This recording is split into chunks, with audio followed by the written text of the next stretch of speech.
How to make a tape loop with Skynia? Well, you obviously need a cassette tape. I chose the Bible because I was able to get the Bible on tape for only $9 and I donated to a church. And so that's 50 tapes, and these are hard to find. So any way that you can find cassette medium, always pick it up. You could search eBay for new blank cassette tapes, but better to go to Goodwill and maybe find a book on cassette and then take them apart like we're going to do today. I saved you the boredom of taking out all the screws, but that's obviously what we do first. But let's not get ahead of ourselves, shall we? You also need a post-it note. I'll show you what we use that for later. Scissors for cutting your tape, obviously. Screwdriver for taking those screws out. And Scotch tape, which is very important. I prefer the Scotch tape that is matte, so you could see where it's applied. Let's get to it. Let's clear away my workstation. First, let's carefully remove the top shell, or at least take the shell of the cassette apart without disrupting the internal components. I'll show you how to put everything back in case the playhead, which is this, gets disrupted. But you want to try to do your best. You will see a film here that acts as like, I guess, a mask or a protective cover. You can throw that out. On the other side as well, here's where you want to be a little careful.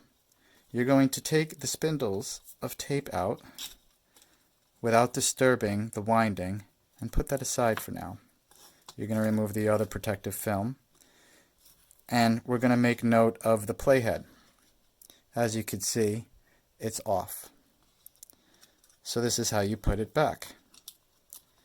It's two pieces like this. This is the playhead, and this is the back plate is what I'll call it. And they're all pretty much the same.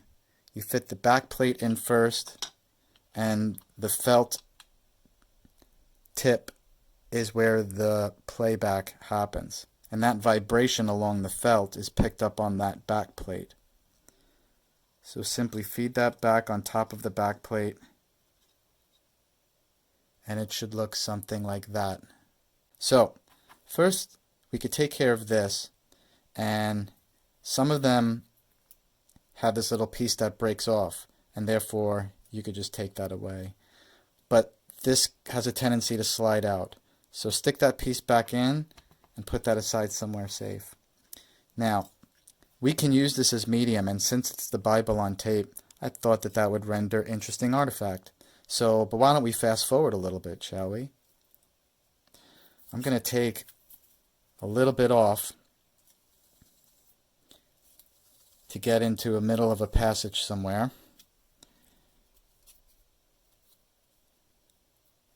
And I'm going to hold that in place with my finger. And with a nice sharp pair of scissors, I'm going to cut that off. This end piece here, that piece that I cut off, I'm going to use for my medium. This I'm going to use as one of the wheels because our loop is going to go around the two wheels, and you need one bigger than the smaller to give you more time. The larger the wheel, the more time.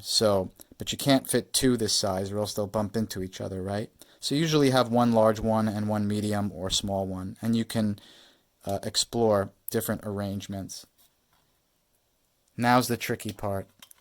We need a really small piece of this Scotch tape, because first I want to tape that down so that doesn't come unspooled. So we take our scissors and our tape. First I want to cut that little jagged part off, and then I'm going to cut a very small sliver, less than the width of the tape. Technically, cassette tape is 1/8 inch. So reel to reel is 1/4 inch, and cassette tape is 1/8 inch, technically. We're going to come back to our reel here, and we're going to make sure that that's tight.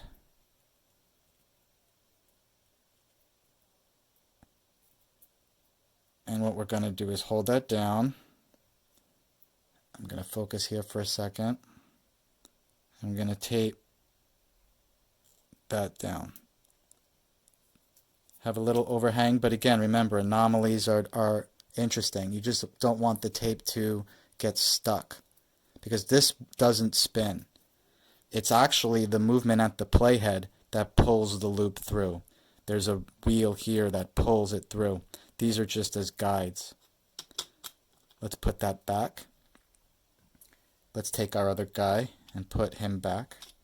Let's say him and her. Our tape head is in place. Now I'm going to go back to the medium that I cut off. And you go gracious. Cut a piece off that is much larger than your final loop. So now, if you forget what side is the side that you record on, just look at how it curls. See how it curls naturally like that? That means the outside of the curl is where the ferric medium, it's magnetized shaved metal, that is recorded. So to get your dressing ready for your loop, and it's typically the shiny side. You might see that as the shiny side. See that? The other side is more matte. So make sure the curl goes inward, and you're gonna begin to place your basic loop. I like to start from the top. And here's where you can explore certain things. So you want to go around both of the wheels. This would be standard. But there's also these little posts here. You can explore giving yourself maybe an extra 0.3 of a second by going around the post rather than the wheel. I'm going to go standard. Now, the reason why you want to be liberal with the amount of medium is because, as you will notice, getting this set is probably the most tedious part. Or putting it back in once you create the splice, because then it's already cut to size and it's a little tight. Sometimes I use tweezers, and getting around the wheel is a little tough. It's a bit of a squeeze, but it also maintains the proper firmness, or tension I should say, at the playhead. And I got the left side in.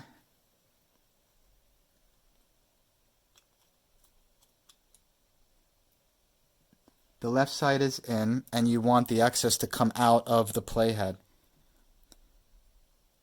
Now, without disrupting the left, you have to have a very gentle hand. I like to always leave a little slack when you're coming around corners and do each little tab at a time. Now the right side is set. As you can see, even there's a post here too. So sometimes I'll make this wheel smaller, I'll come around, I'll hit this post, I'll come up, I'll spindle around that post, and then I'll come around. Or I'll come around like this, spindle around this post, and then go back just straight that way and bypass this wheel altogether. You could try many different combinations, but I would say that this is pretty standard. So after we've set our tape in place, now we have to check the tensity of how it would spin around, and we need to decipher where we're going to cut our tape. So the trick that I use is I come in at the playhead where it naturally curls in, and I just give it a little squeeze, and I could see that that's how that would be too tight. So I just know that when I squeeze right here, I sort of back off a little bit, and I find it needs a little bit of slack to get around. You know, you need a lot of slack for it to actually get stuck in the cassette player. So if I just give like an extra 1/8 of an inch after that squeeze point, I know right there is where I can cut it. Now I gently hold that and I pull my loop out. Now that would constitute my loop. And I don't want to move this placing of this finger. It's a marker. So usually you have to reseat yourself to grab your scissor, right? So what I'll do is I'll just come right up next to it and switch hands. And then try to slide them on top of each other. And give or take, if anything, I give a little more excess. Now that's about right. And they're stacked on top of each other. So now I could take my scissor and I can give a 90-degree snip real quick. Clean snip.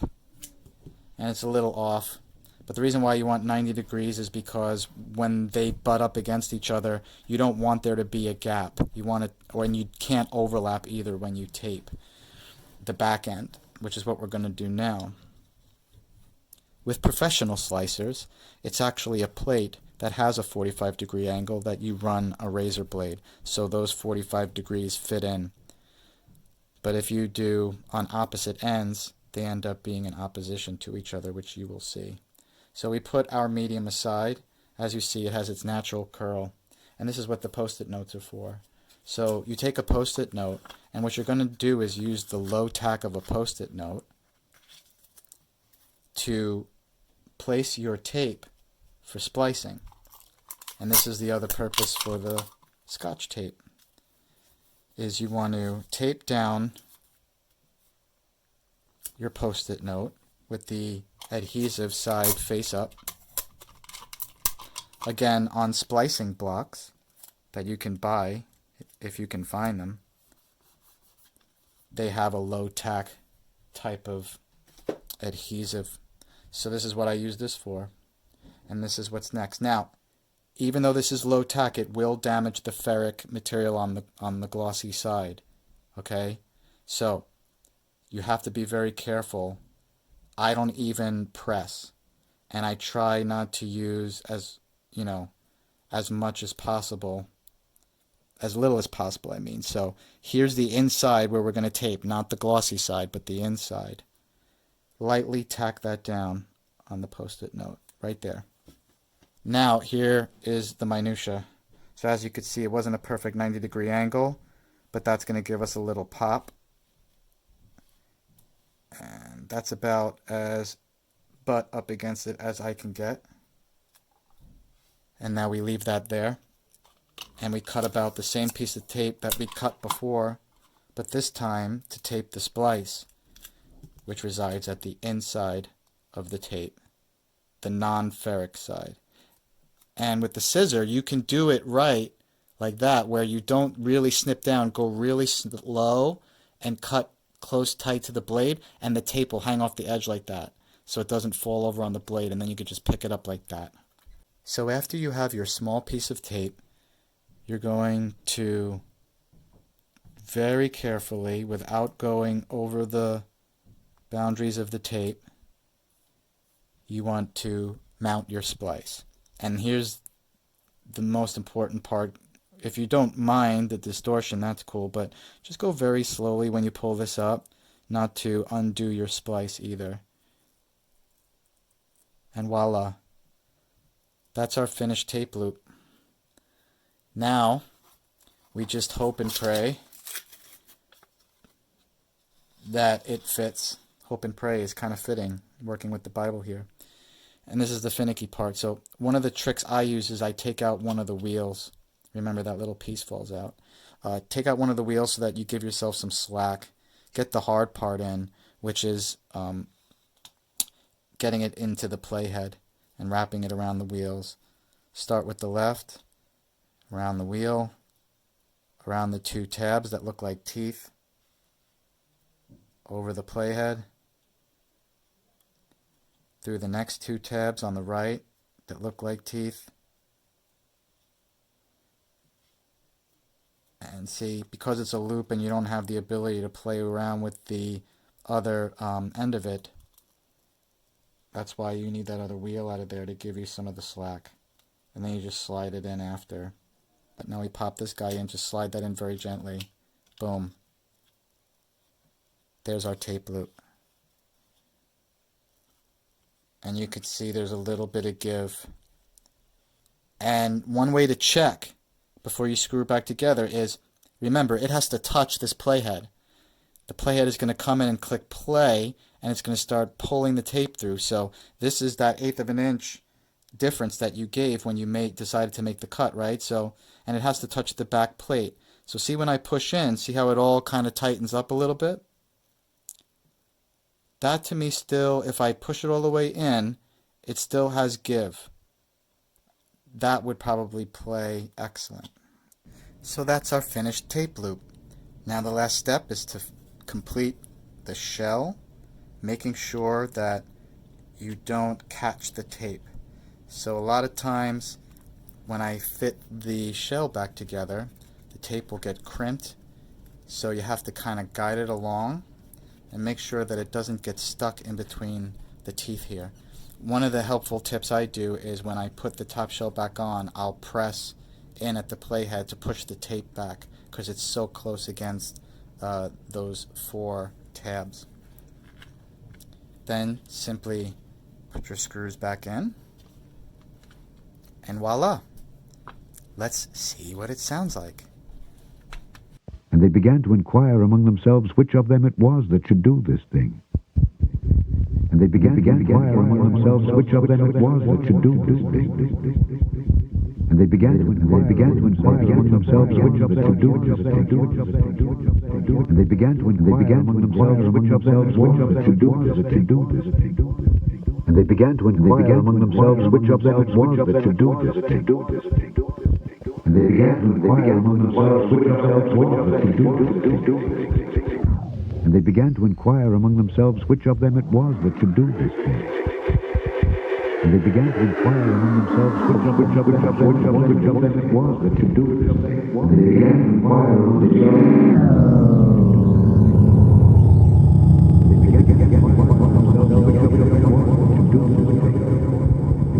And they began to inquire among themselves which of them it was that should do this thing.